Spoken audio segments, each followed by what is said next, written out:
What's up? Getting started late tonight. So we got 1 hour and 1 hour only. Gonna try to get an HTTP server working. What I have been working on for the last couple of weeks is a bindings generator for our programming language, my programming language K1. And the bindings generator is written in K1, and it looks like this. So this is a K1 project. It depends on libclang, and it reads a C file or a C code base, and what it does is it outputs K1 code. And this is a super familiar and common routine concept for languages that can talk to C. Rust's version of this is called Rust BindGen, but BindGen stands for bindings generator. You're just generating the C version of, or the Rust version of the C code. In this case, the K1 version of the C code. So we've been doing that, and it's difficult because C is insane, and there's a lot of things you can do. So, but in essence, we parse some command line arguments. We ask Clang to compile the C program that we're looking at, and then we check if there are any fatal errors, and then recurse on all the children. And then depending on the type of each node, we're like, hey, functions, I want functions. And we generate the K1 version of the function. And then for globals, we do that. And types, of course. And so this is K1. See, we have a definition here. This is not like an official definition for all K1 things. This is just like the things that we're currently bindgenning. We have an anonymous sum type here for kind, which is really nice. We have an anonymous struct inside each payload. So instead of like 4 different type defs, we just have one, and you can read it really nicely. This is one of the main selling points of K1. And here's our K1 type kind. Similarly, we have anonymous structs in here for like the type of each struct field, for example, the type of each enum member. All sorts of good stuff, and it's working. But what we need to do now is mess with some hard mode stuff, some system headers. So what we're doing is trying to generate bindings for KQ. Well, first, there's a single header HTTP library by Jeremy Williams, which you can find on GitHub. I've never used it, but I thought it'd be a good fit for this to try and get some HTTP stuff going. It uses KQ on macOS and epoll on Linux, so like fancy async stuff. And we're generating bindings for it, which is great. But what we do when we generate bindings is we skip. This is what we generate from it. What do we do? Oh, this is Clang.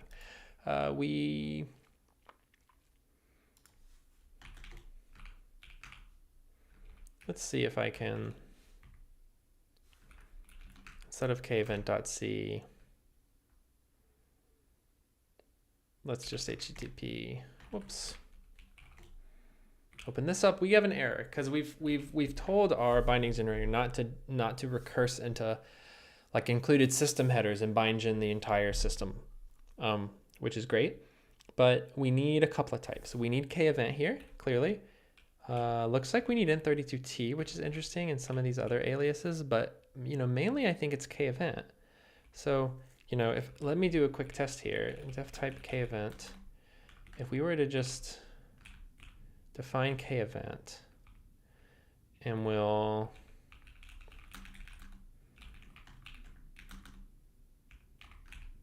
do int32t, we'll do int8t. What else is there?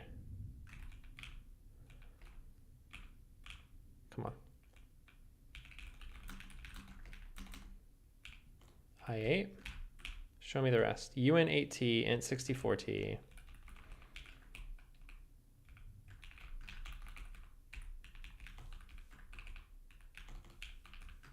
These are K1 types, and obviously the others are these C aliases int16t.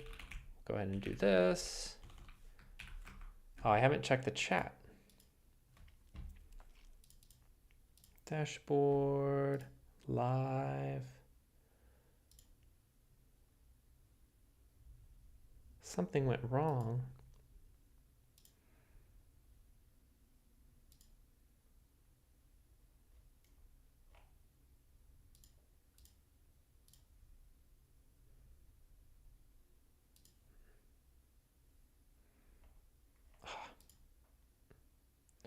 All right, I can't see the chat. It's failing to load.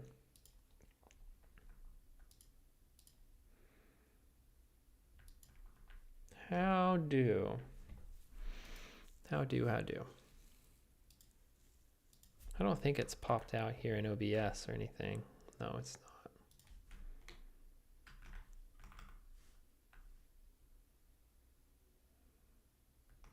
I need to make this bigger. Or, guess I needed to make the font bigger all along, huh? All right, so we're on to SOCLENT. So we had K event. These ones we're gonna deal with. Let's just fix these 5 in the bindings generator right now, okay?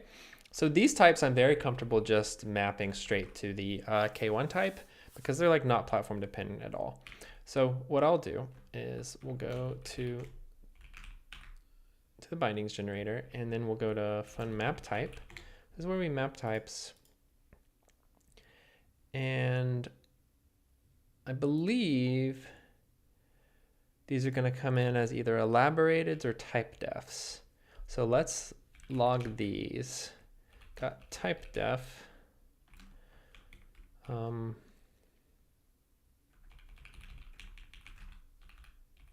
don't think it's elaborated. I'm willing to bet on type def. So we'll go here. We'll run HTTP. No, it was KQ. And so that's running the bindings generator we just ran. And yep, these are type defs.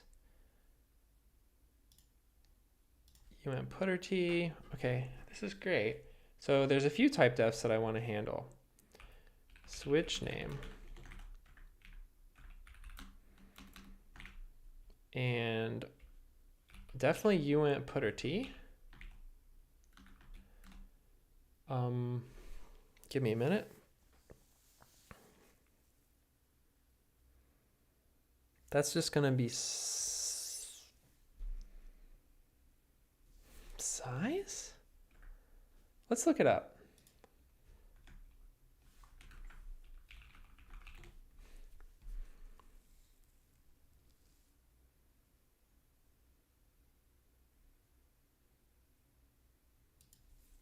It's an unsigned int type for holding pointers.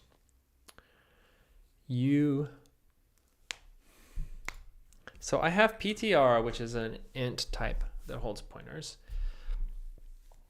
It is unsigned.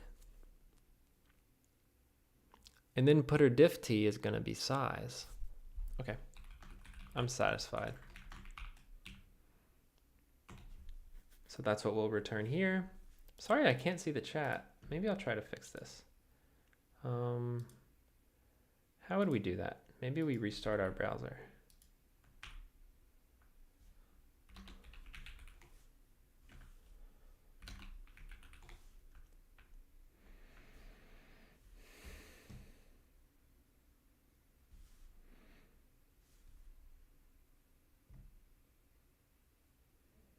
It's restarting. I still see something went wrong here for the chat.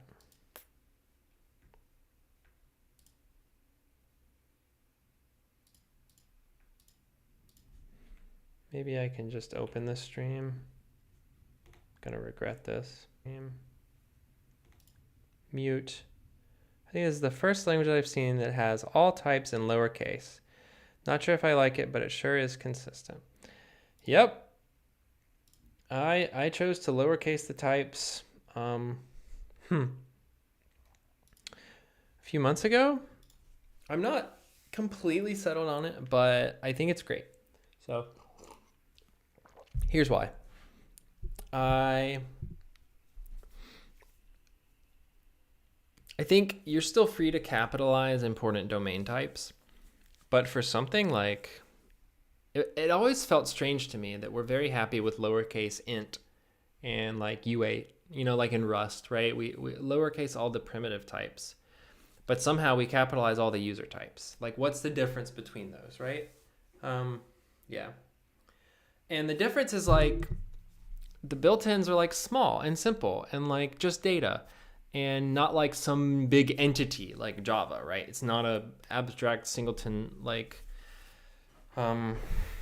whatever manager factory. It's like it's just int, so it's fine. It can be lowercase. And I was like, well, in K1, like data is just data. Types like kind of just talk about data, and you want to move on. You don't want to like make a big deal of the types. Like they don't have destructors. They don't really have constructors, like not specially. Like it's very pod, plain old data. So it felt like having the types be lowercase would like help them kind of get out of the way. Because like capitalizing list, for example, everywhere, like because it's all over the place. List and int instead of like the names of my variables is like kind of crazy, right? Like my functions and variables are way more important of signal when I'm reading this program than like the fact that I'm using list, an array or whatever. So that's why. And it's a little bit C style. Similarly in C, people will capitalize their structs, but the built-ins are all lowercase. So yeah, that's why I decided to try it.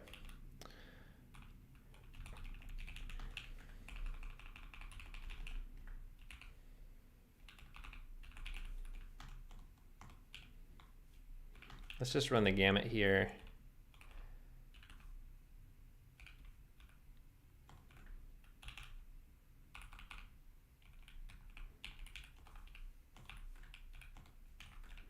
The number of times if you ever make a compiler that you will write 8, 16, 32, 64. I think Andrew Kelly got tired of it, which is why Zig has arbitrary integer types. Like he decided, you know what, I would rather just like deal with this problem of like packing, unpacking, and like all this magic for non-standard int types than type 8, 16, 32, 64 one more time. Yep, it's not a requirement. Your own types can be lowercase or uppercase. And you know, we haven't written a lot of K1 code, but I was kind of thinking that we might uppercase like our important domain types. So I think I uppercased bindgen state here in the bindgen program. I don't know. Like this seems kind of nice, right? It's okay.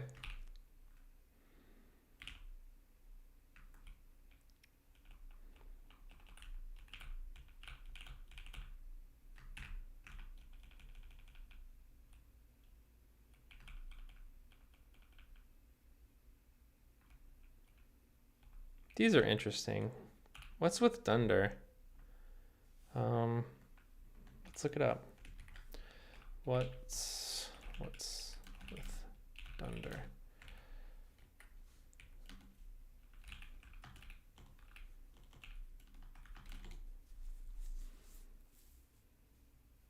Unreal Engine.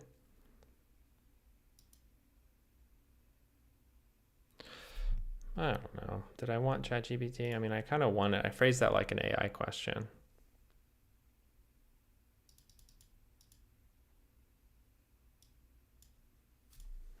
Because what we end up doing is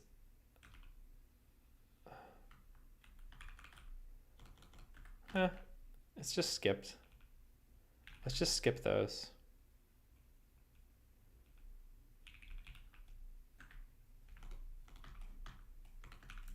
So here, if we save, we're gonna get, oh right, it can't infer it.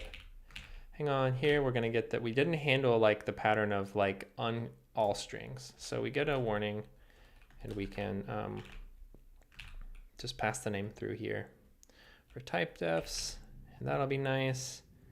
I don't think char, no, char's not a type def. There may be some other standard type defs, but this seems pretty good.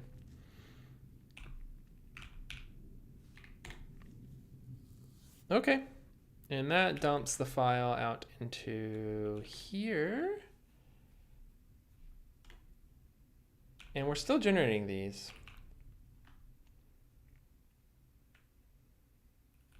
But does anyone use them? No. So why?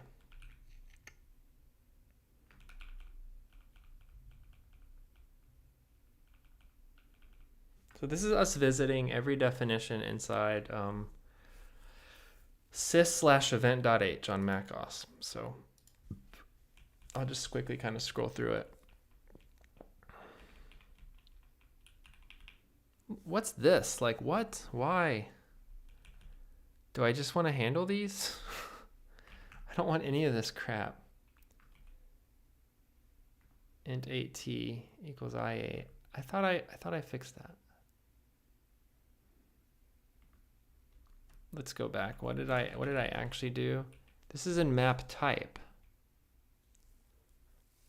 But I'm not skipping the alias altogether.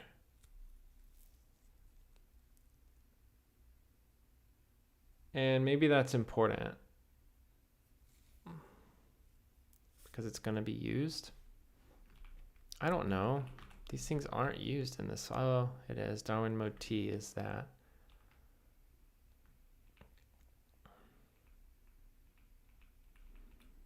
Okay. Wow, look at this.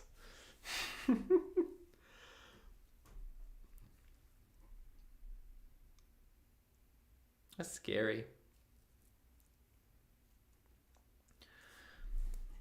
So one of my to-dos,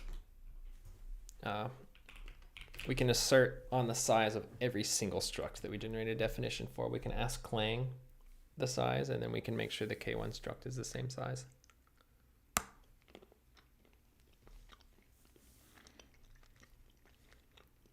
I have peppermint chocolate.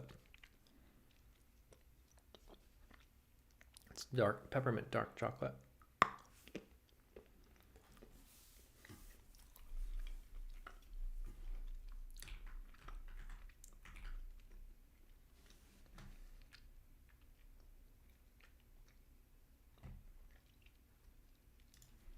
Okay, what now? Let's try to take our KQ file that we generated and put it in our, whoops.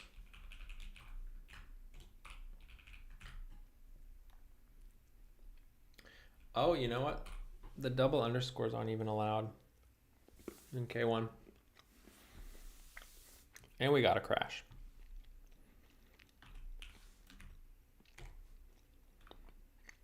Always fun. All right.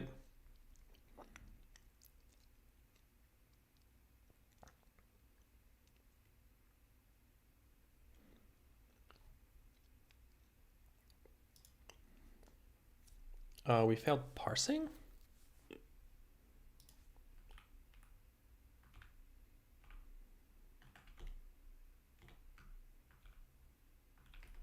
Let's remove these. We don't need these. Yep, it exited again.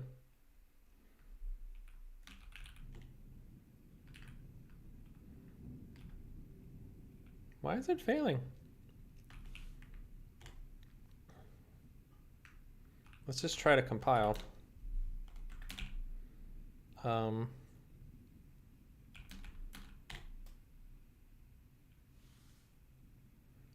Oh.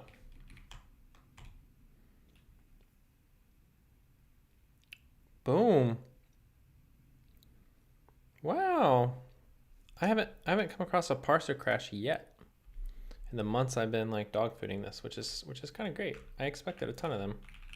This is kind of fun. Let's fix a parser crash. Wow. It's down in get content.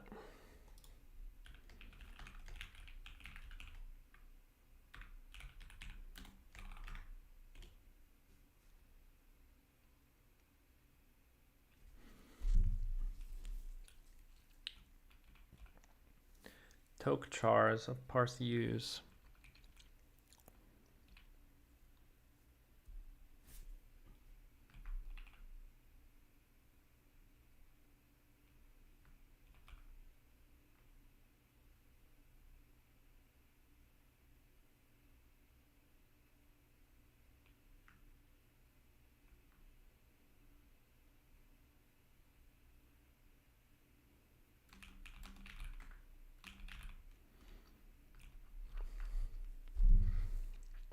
It's trying to index into byte 43 of main.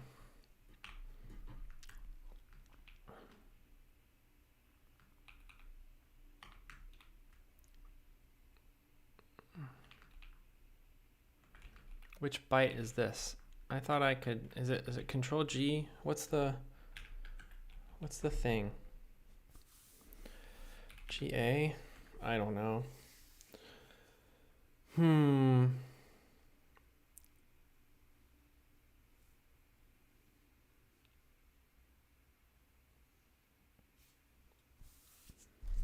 It's parsing a use. Let's just run a let's run a debug build on it.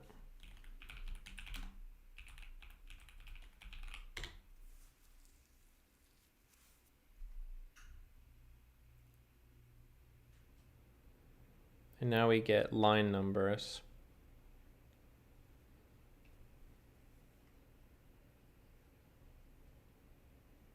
And this is helpful.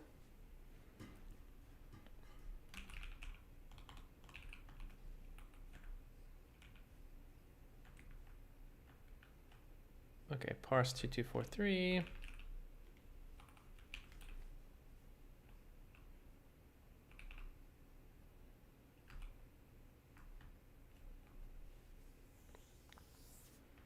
Parse namespace, parse definitions, parse definition. Okay, inside, yep. And parse use.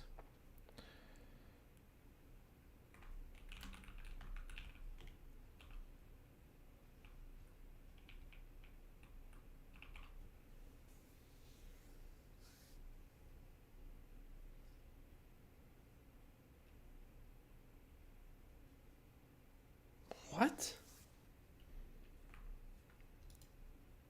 But this has to be caused by, yeah, because we emit an error in KQ and then suddenly we're back in parse.rs. Oh, sorry, back in main.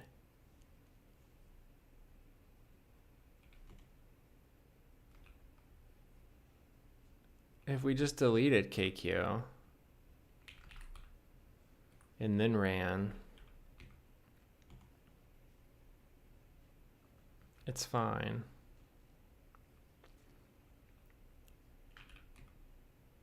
So it seems solved in some way. I mean, caused in some way by this KQ file.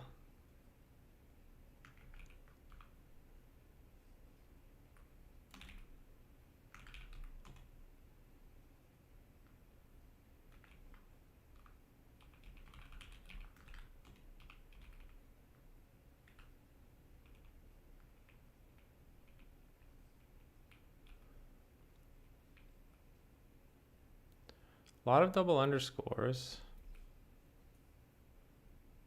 But why would it lead us to read from the wrong file? Read. Okay, that could do it.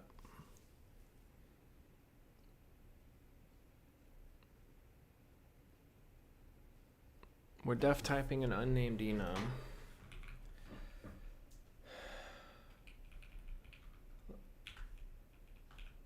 Let's see if that's it.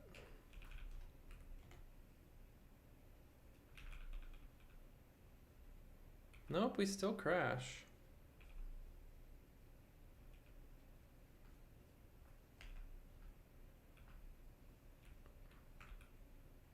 How much of the file should we comment out?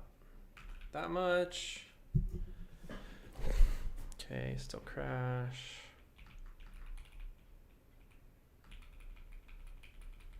We'll go up to the structs. Still crash. 37 bytes? What?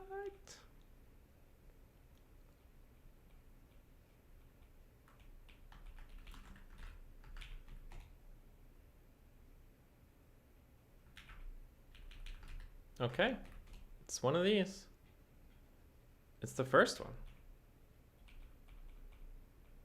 All right, so as soon as we emit that, the prefix is reserved for internals.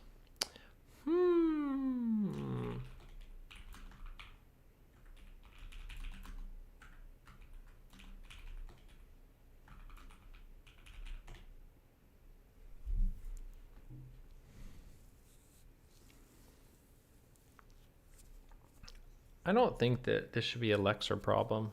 I think we should report this later.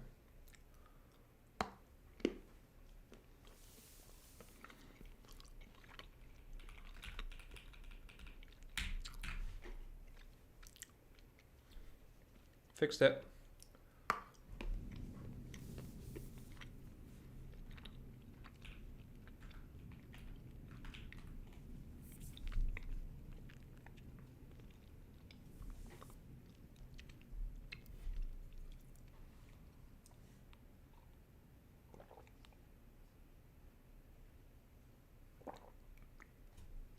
Something with the way that error was implemented.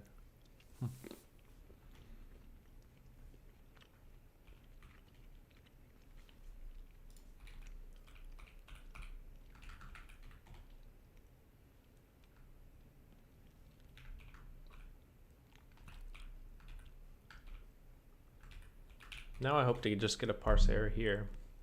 Yep.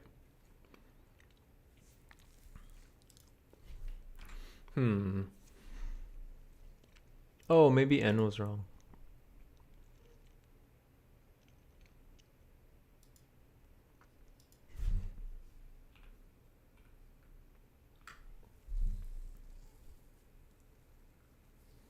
Or the file num was wrong?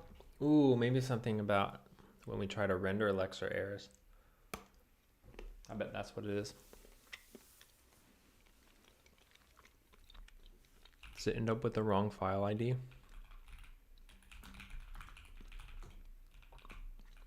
It should not.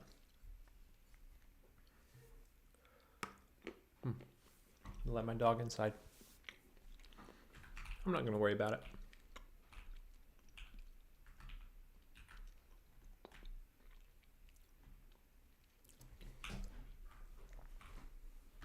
Oh.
Why is this happening?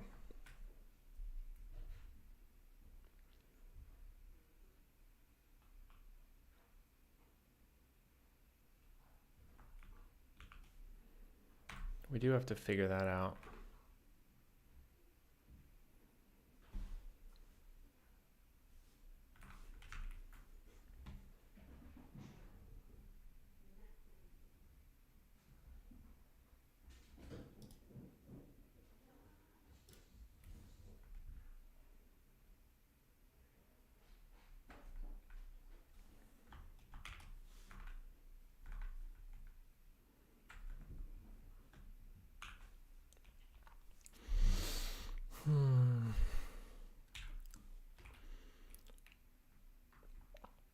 Let's search for it.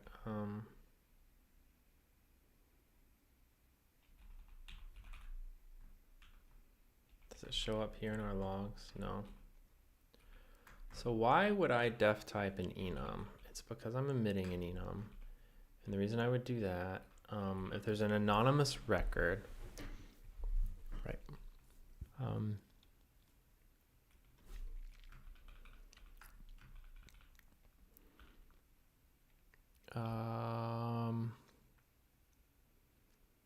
Why doesn't it have a name?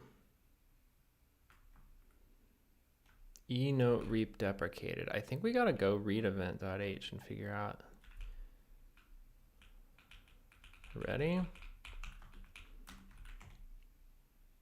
E-note reap. Oh, it's actually an unnamed enum. So what do we do with this?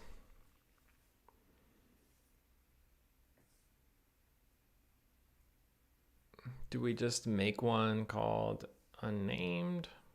Obviously, it'd have to be unique. We could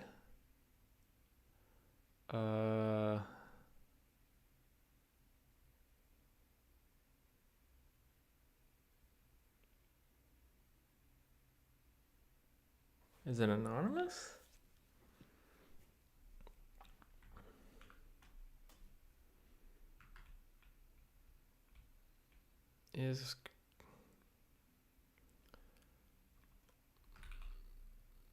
Do I know if it's anonymous?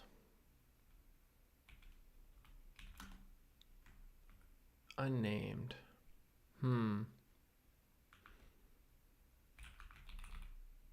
That's kind of different, right? So this is going to be Clang C index unnamed.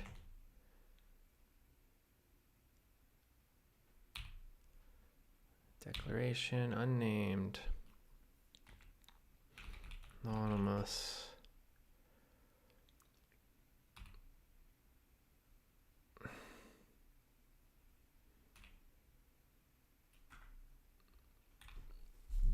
I wonder.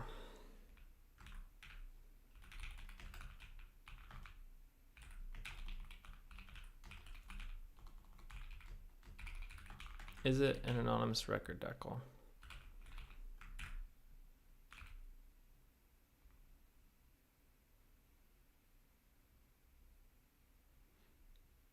Some K1 development indeed. We're generating bindings for KQ and K event so we can make an HTTP server.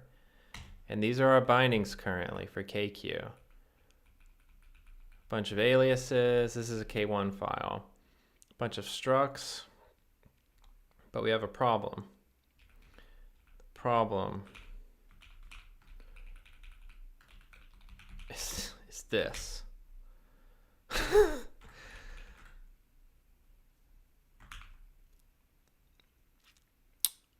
Maybe anon is the same thing as unnamed. Let's print it. Let's Hail Mary.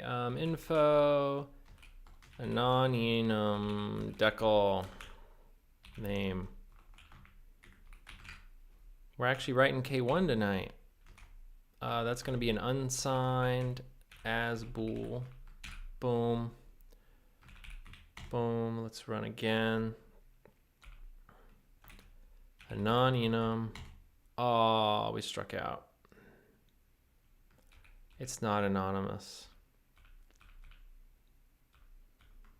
Visit root unnamed enum unnamed. All right, so is named. It's not an anonymous record decal, apparently.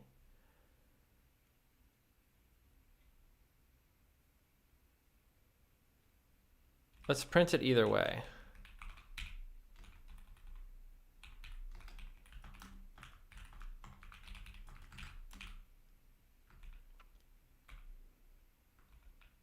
This is our root enum. False. And false. Not anonymous. Okay. So how do I ask if it's named? I ask for its name. Ooh, I got its cursor spelling. What about the name?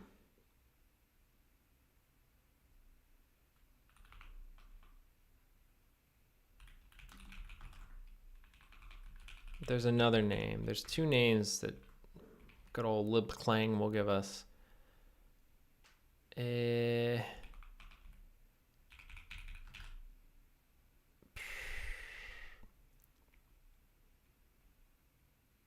Get cursor display name. Oh, we already did it. Oh, right. So that's the display name. So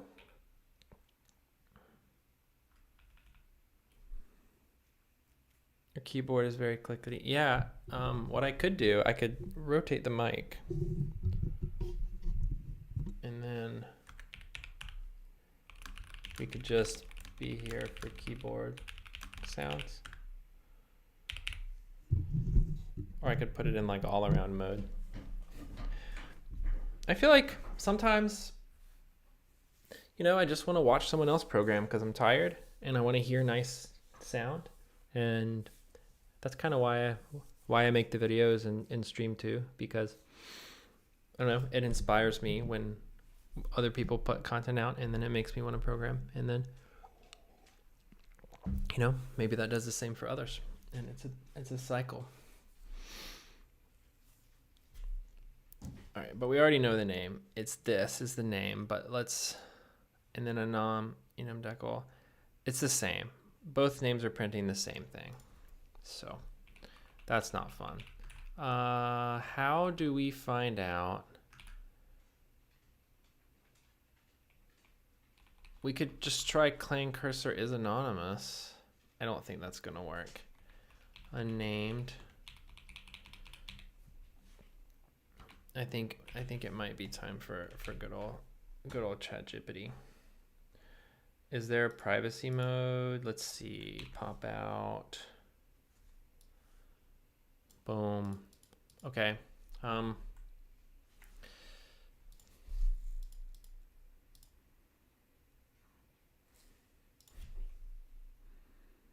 Let's give him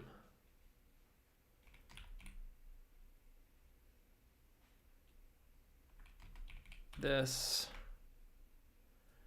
Visiting enum declarations. How do I detect that these are unnamed? Without parsing the name, obviously.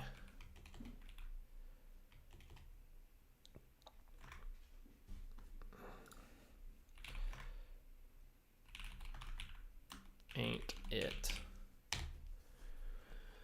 That's how you prompt. Okay.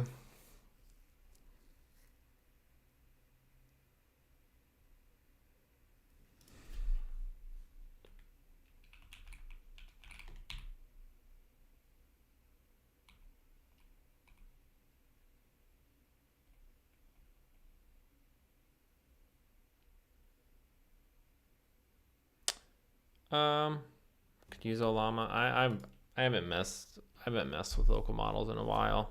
I might have Ollama installed on here. No, I don't. Yeah, I could do that.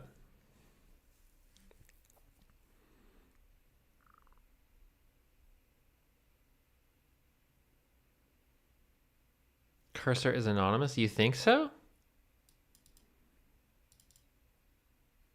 Tag or namespace. Yeah, I did read that, but it's not. Yeah, that is named.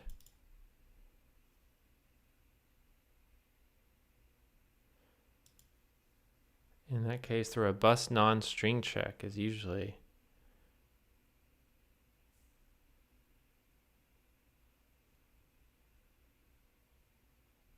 What?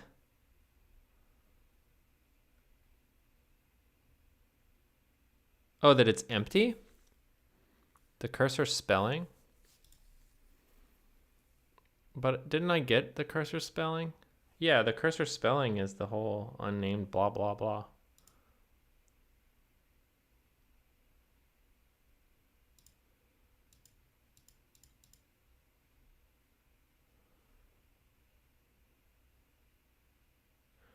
Yeah, I meant private, like for the stream, so you guys can't see all my secret conversations with ChatGPT. But I mean, I'm not exactly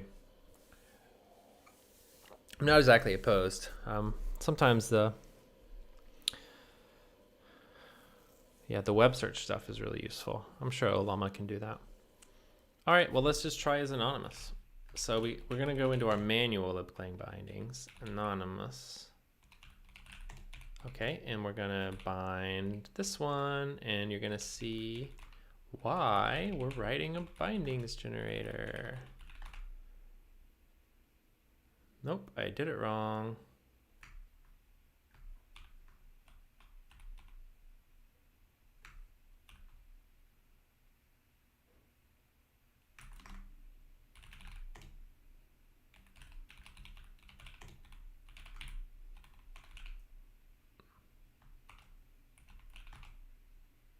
This is the one we want, but we don't need that. And just to be exact, it calls it C. It does return an unsigned. That's extern clang. And now we'll come in here. And now we're going to call cursor.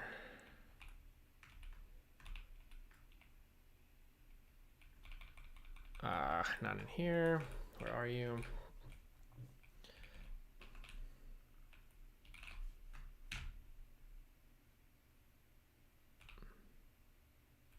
Did I get rid of my println?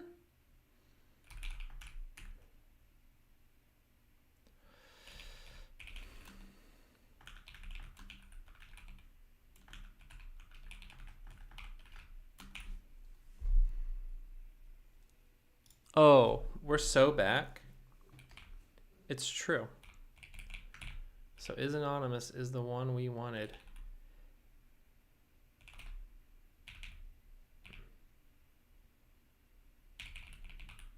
If is anon,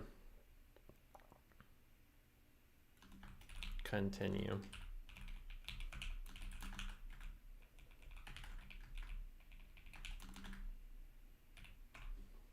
Should I just do, I don't like that. I might just do this. I don't know why. Oh shit, I lost it.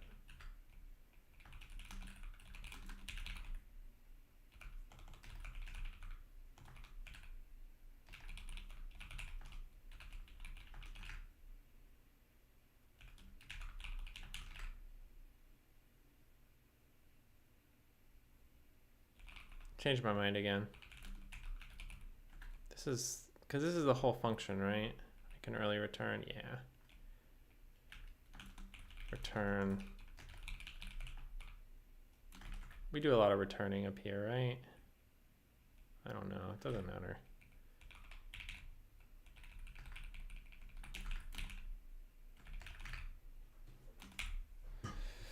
It's fun to program in K1, it's not bad. Okay.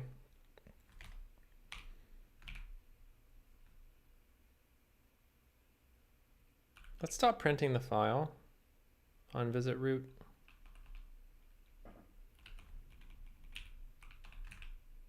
I don't need to be grabbing the file name anymore either, or the location. And we're actually going to do this. We're going to location file line. Get location.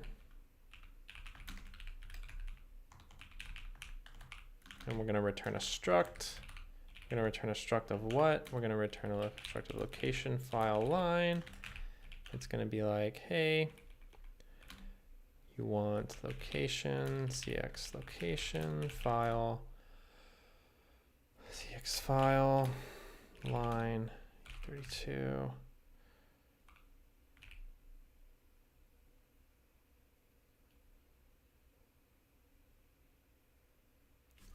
I'm returning a struct. That's how I do it. And you can just have anonymous structs. And I'm just defining a struct right here. That's, I forgot the colon. That's how we do it.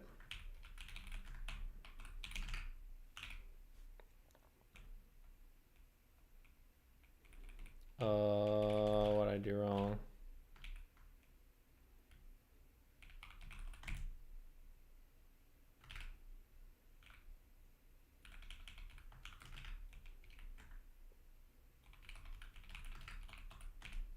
CX source location. How could I be such a fool? Oh, right, file. We don't really want that. Kind of just want the file name.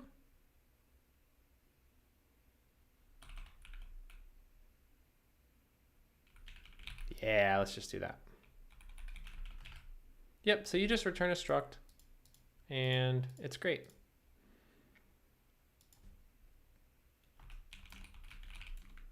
Oh, we do need the location. Great.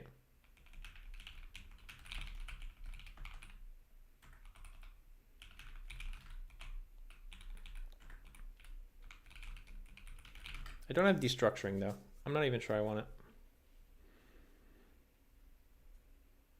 I actually do. I could do this. I could require get location is, and if as long as I do an infallible pattern here, it doesn't care. Because usually this would be used for like let else, but it'll be like, look, this pattern always matches, remove the else clause. But if I were to be like, hey, empty string, it's gonna be like, you need to exit down here.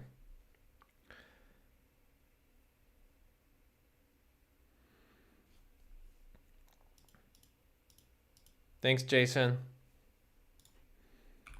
The HTTPing, you know, might not happen tonight, but that's okay. We fixed a parser crash, Alexa crash. We're improving the bindings generator. I learned a little bit about KQ earlier today, super cool.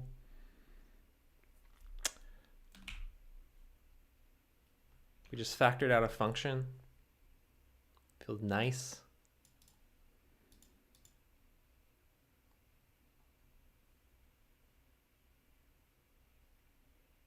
This is looking clean.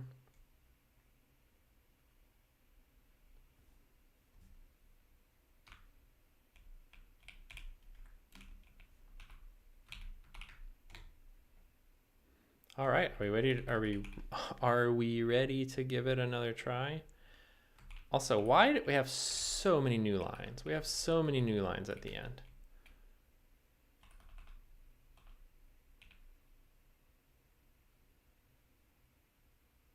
I mean, I guess I'd kill that. That's just the loop though. That should just be one. It's fine.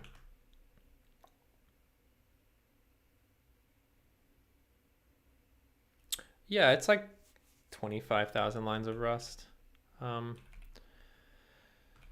Thanks. The language is very much not done, but like I'm a little bit impressed by how nice it is to work in. And like now that I took the time to do the LSP stuff, so I can jump around, like it's, you know, really feels legitimate.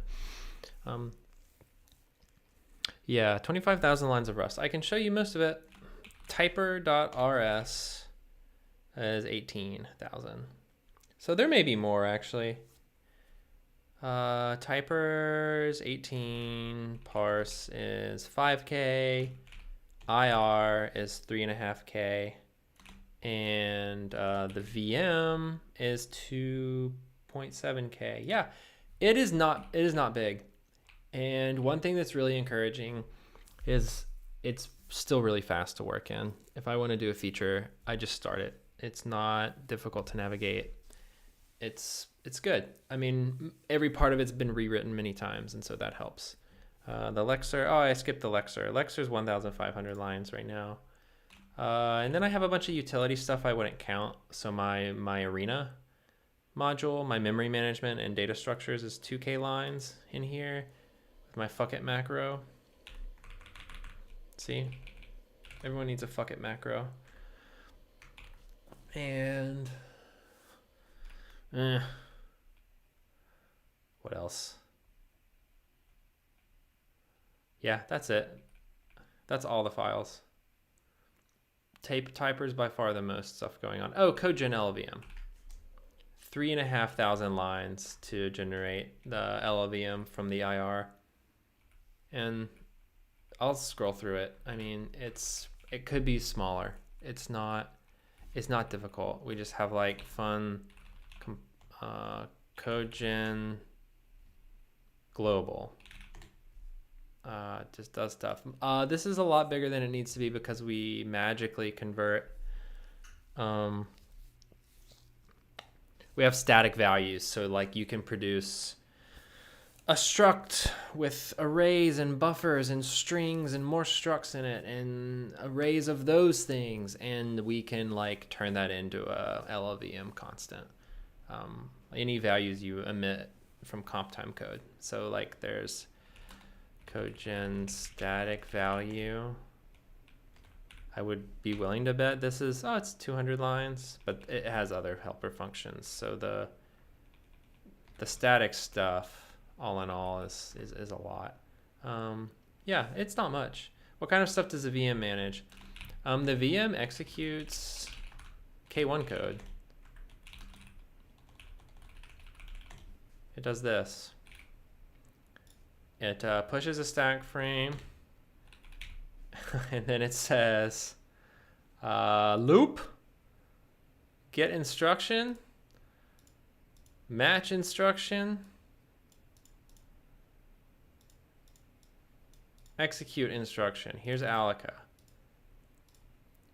Push some space on the stack frame. And the reason a language like this needs a VM is because I can run code at compile time. So I can statically run print line hello. I don't even know if I have concat anymore. Can I do that? Yeah, hello world. So this all just, the VM ran this code. And if instead I wanted to return a string, then let my comp time string is right here.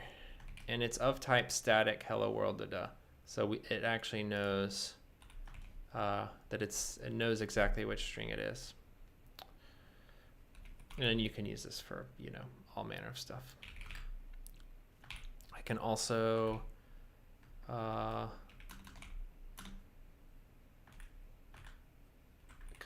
write code that produces strings at compile time, and those strings thing equal. So now I can use thing. No, it goes inside a block, so I can't specifically do okay, that specific thing I can't do because all of this code goes in its own block, I think. But in general, you can do things like this.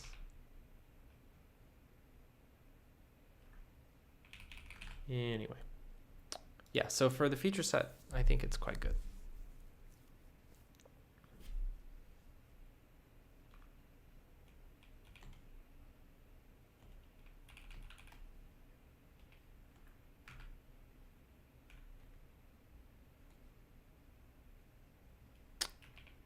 Yes, this is currently using I'm using the LSP right now.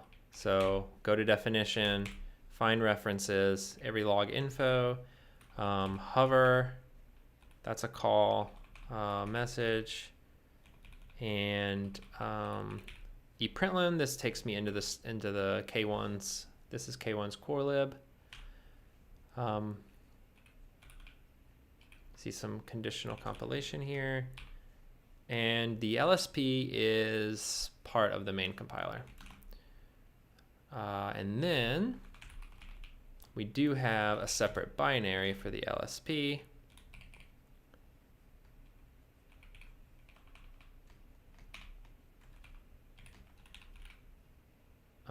Which kind of looks like this. It just invokes the compiler. It knows, and the compiler knows that it's in the LSP binary, so we do some different things.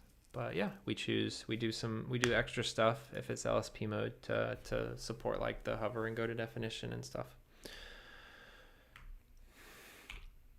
And what we're getting here is 23 milliseconds, 23 millisecond recompiles, and that's loading all the source files of the whole core and standard, loading them from disk, parsing them, type checking them, compiling them, and also loading from disk our program, which is here for bindgen. So main.k1 and our libclang bindings, which is actually 1,500 lines. And yeah, type checking all of it in currently like 24 ms. So if you take out the core and std library here, we'd be at like maybe 1. You're comfortable with C and hair. That's cool. Hair looks really nice. I like his like main thesis that it's going to work in 100 years and getting all the details really, really, really right. My motivation is kind of to bring the performance of systems programming up in abstraction level so that I can kind of have everything that I have when I write Scala for like web backend work, which is what I do for my day job, but have it be literally 10,000 times faster to compile and execute. So that's like the vision of K1 versus hair. Like, and plus the comp time stuff to do meta programming and type classes. It has type classes because I think type classes are great.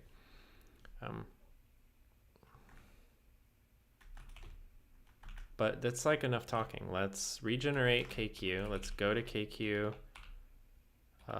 .k1. Our new line is gone.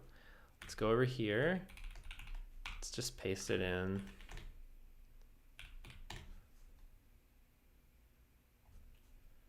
Okay. Actually, let's do this. Since we adjusted the compiler a bit, let's just like fully compile and reinstall.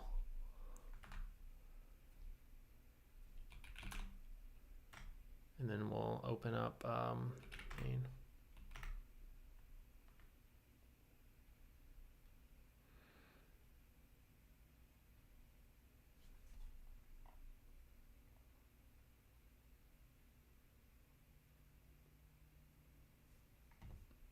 Oh, I'll take a look at your tutorials. That's cool.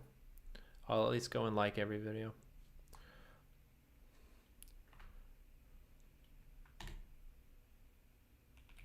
All right, we're so back. It didn't crash. All right, what do we have? KQ has a lot of errors though. I guess let's start with KQ.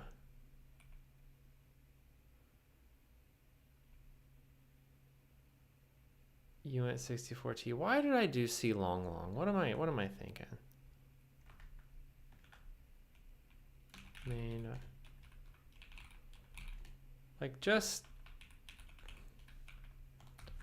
do it. We know what it is. We know it's going to be U64. Let's fix that. Let me just file. Let me have it cp.kq.k1 to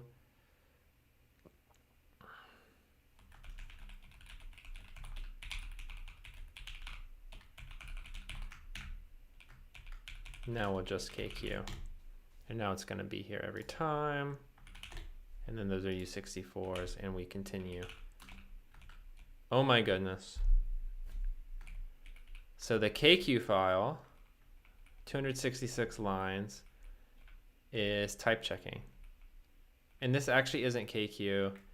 Really, as you can maybe see, KQ bindings.c, it's, well, it's just sys/event.h. So why am I even writing this? Why don't I just point it to the file? I don't know. It doesn't matter.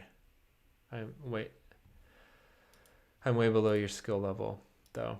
Yeah, I mean, I don't know. Maybe in experience and progress, but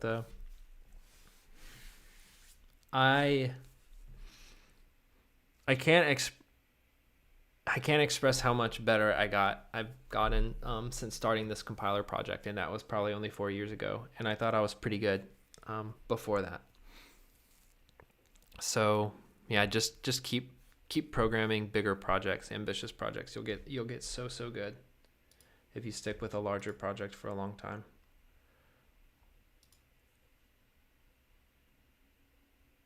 Yeah, type classes are from Haskell. I call them abilities. One day I'll make a bunch of videos about it when K1 is ready.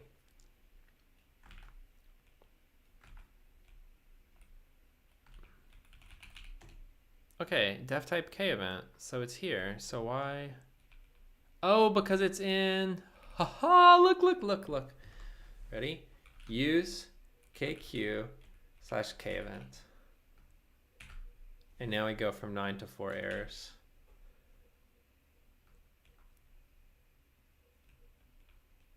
Wait, now you have errors again? What's your problem, man?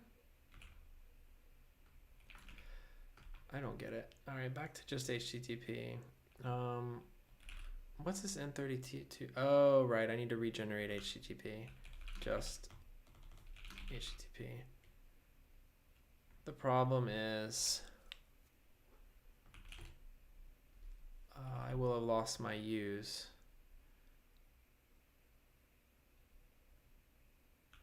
But I could do injected code or something.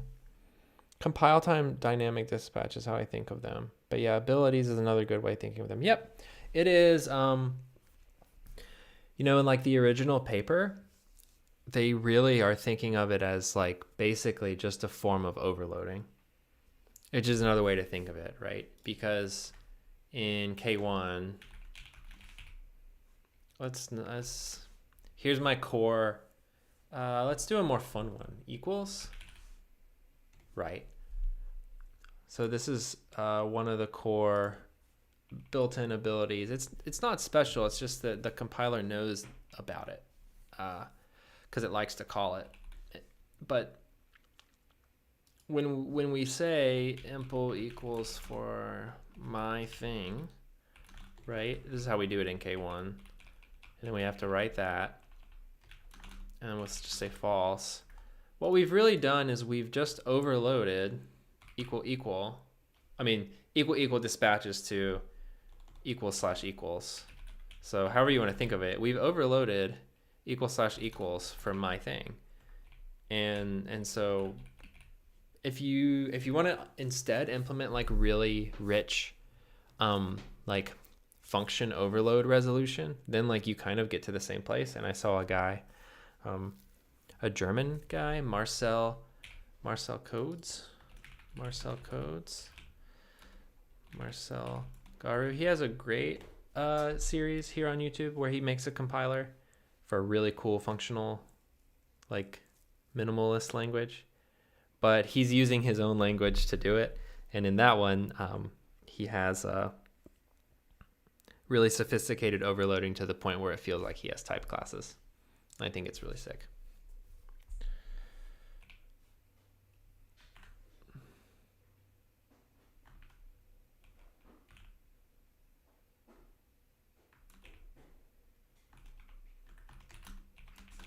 Let's try and compile again. Knote, fdset, built-in VA list. That's going to be a problem. Okay, so we celebrated way too early. KQ is not compiling.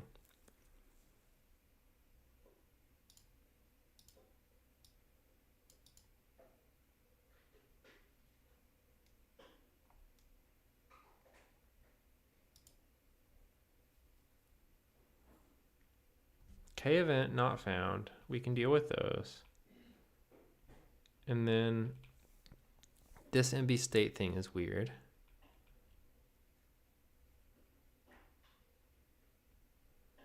And we get it multiple times. And then we have built-in VA list, which is not defined. And then fdset. And then Knote.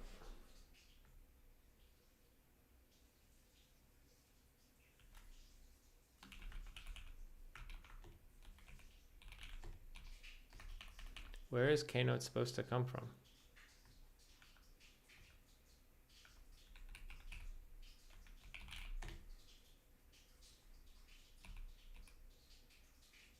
Struct Knote.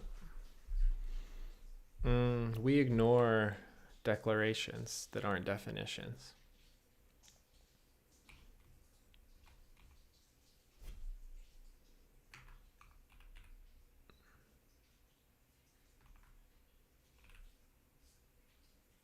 And then it makes a singly linked list, struct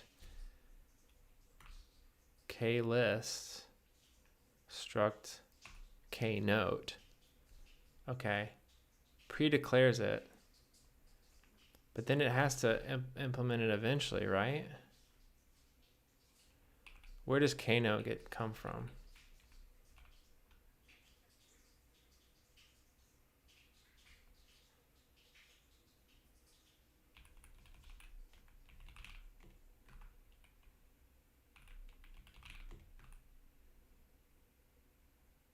Let me try using it.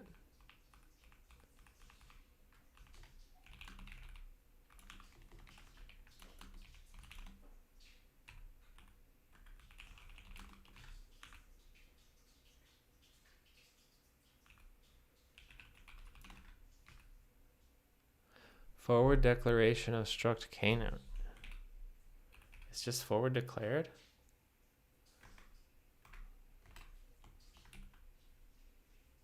Whoops. Great, my phone number.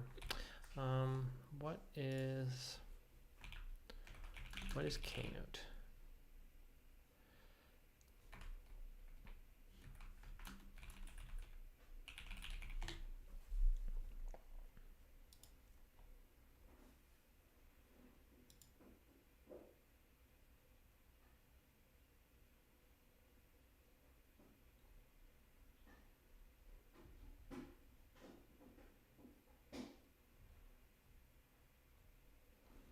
It's just only ever pointed to done by pointer. So maybe we can inject it. What I can't do is actually generate the stub because, well, I could, but oftentimes they get declared and then defined, and then I would have a duplicate definition in K1, so I can't quite do that. I've got to go for tonight. Nice hanging out with y'all. Thanks for coming. Been a nice stream. I've made a little bit of progress. Always appreciate the company. See you next time.